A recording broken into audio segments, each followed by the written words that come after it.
We've been wondering, when does the next step in Donald Trump's impeachment and possible removal come? Well, apparently it's soon, because Speaker Nancy Pelosi announced today, I have asked Judiciary Committee Chairman Jerry Nadler to be prepared to bring to the floor next week a resolution to appoint managers and transmit articles of impeachment to the Senate. That announcement is obviously consequential for the Senate trial, but also important for the Democratic primary, because it means that the 3 Senate Democrats who are currently seeking their party's presidential nomination, that's Elizabeth Warren, Bernie Sanders, and Amy Klobuchar. And Michael Bennet, by the way.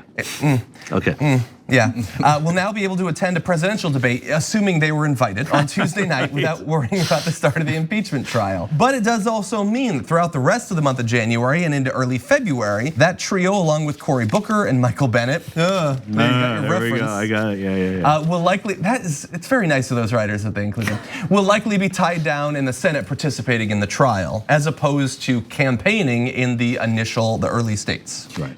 Well, so I mentioned this as a possibility, and now Anna believes it more than I do, and that part of the reason Pelosi might have been, and look, this is controversial, and it's just, I don't know if it's remotely true, but you do have to consider it in terms of the politics within the Democratic Party. The possibility that Pelosi and Democratic leadership were holding the impeachment being sent over the Senate, not just because of politics against Republicans, but if you hold it until the critical weeks before the Iowa caucus, the 2 out of the top 3 contenders are progressives, Bernie Sanders and Elizabeth Warren, and they would be tied up in the Senate and not really allowed to, not allowed to campaign, but taken off the campaign trail, and that would help moderate Democrats who Pelosi is more aligned with.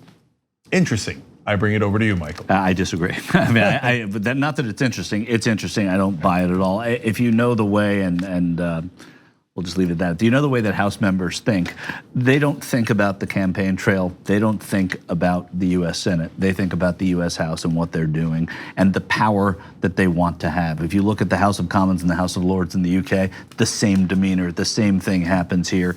I don't believe that they're thinking that in such a granular way, because as it stands right now, this is early to them in terms of the nominating process.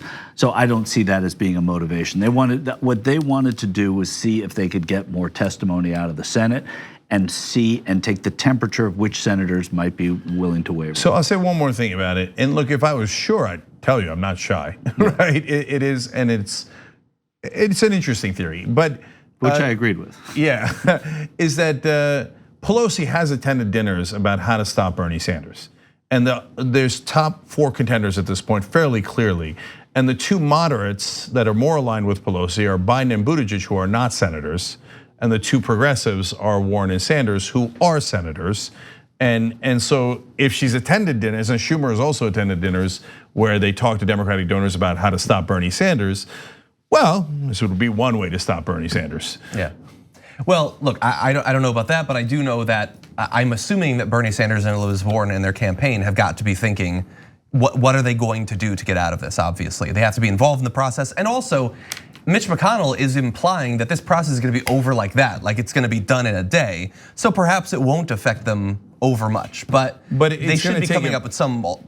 They need to either dispatch surrogates like as much as possible. I don't know, send representatives who support their candidacies. Maybe you can think of a couple over to Iowa. I don't know. Even but they if have it to goes have some for backup. 2 weeks from today, right? What's today? Quickly, the 11th, right? So Yeah, it goes 10th. So it goes to the 24th. That's 10 days before Iowa. For people who've been in Iowa this long, who have surrogates all over Iowa, it's 21 days before New Hampshire. So I don't see it as being this kind of a play. I just don't. But if you were to act to affect it, this is when you would act, because it could easily go 3 weeks and boom, there goes Iowa. If you were to do that, right? If you were to do that. But look, guys, let's get more realistic about the other parts of it. The main thing here, I don't want to bury the lead, is that Nancy Pelosi tried a gambit of, hey, I'm going to try to get McConnell to cave in and call witnesses. And I said on the air, that's never going to work. She has no leverage at all. I don't know what she's thinking. And the longer she waits, the more people get restless and go, wait, maybe she has a weak case. And that's exactly what happened. And at the end, she concedes and gets nothing in return because she never had any leverage in the first place. Well, I disagree. I think she. Really? Yeah, I do. I disagree. Oh, this one's interesting. Okay. Because I feel like she did have leverage. She's the Speaker of the House, the most powerful Democrat in America right now. So, and she had the articles of impeachment. She went in saying she just wants to know what the parameters of this trial are going to be, right? And in doing so, she got some people who are Republicans on the other side to say that quite possibly they think, and they may think during this trial, I don't think it's going to happen, but they may think during this trial that John Bolton and other witnesses should be called. She brought the attention there rather than railroading it in, having him get acquitted, and having it be over. I do think that now there are a lot of Americans, and I know what you're going to say. You're listening to me, you're shaking your head, then you're saying no, wrong. Okay, so I've sat across from that face before, but I do think that nothing was lost at the very least here, and possibly something was gained because the American people realized that there should be witnesses there. Not only that, some Republicans do, and they're allowing for the possibility that could happen. I don't think anything was lost. No, I actually think that's the best possible case you could make for this move, and maybe created a tiny bit of pressure on Collins, Murkowski, Romney, et cetera, to call witnesses later. But for now, the reason why Pelosi's given up and is now sending it to the Senate is because Murkowski and Collins said, no, we agree with McConnell, we will not agree to call witnesses ahead of time. It's over. And now you have absolutely no leverage. Yeah. If you had this much leverage before, it's now gone. That's why she's sending it over. And just to be clear, all of the previous trials have involved witnesses, sometimes many witnesses. Right. And some It's that were absurd called, that were called mid-trial too, that where they said, hey, we want to hear more from this person, we want to hear from this person.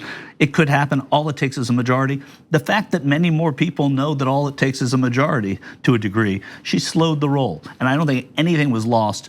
It's arguable if anything was gained, but I don't think anything was lost. Thanks for watching the Young Turks. Really appreciate it. Another way to show support is through YouTube memberships. You'll get to interact with us more. There's live chat emojis, badges. You've got emojis of me, Anna, John, JR. So those are super fun. But you also get playback of our exclusive member-only shows and specials right after they air. So all of that, all you gotta do is click that join button right underneath the video. Thank you.